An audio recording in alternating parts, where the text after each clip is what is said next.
आज खाइबार अच्छी भात आलू सांगरे पियाज धनिया पत्र रसुण पागटा हम एठी अच्छी बैगणी छणाई बाकी कोबी छणाई आम खाईदेचु बैगण भजा ही चकटा हम एठी अच्छी मुग डाली आम आज पागटा करवा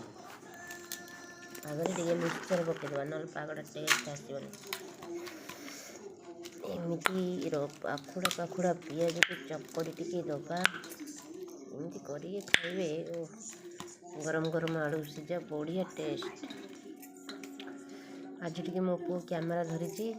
मुझे भिडियोटा करुचे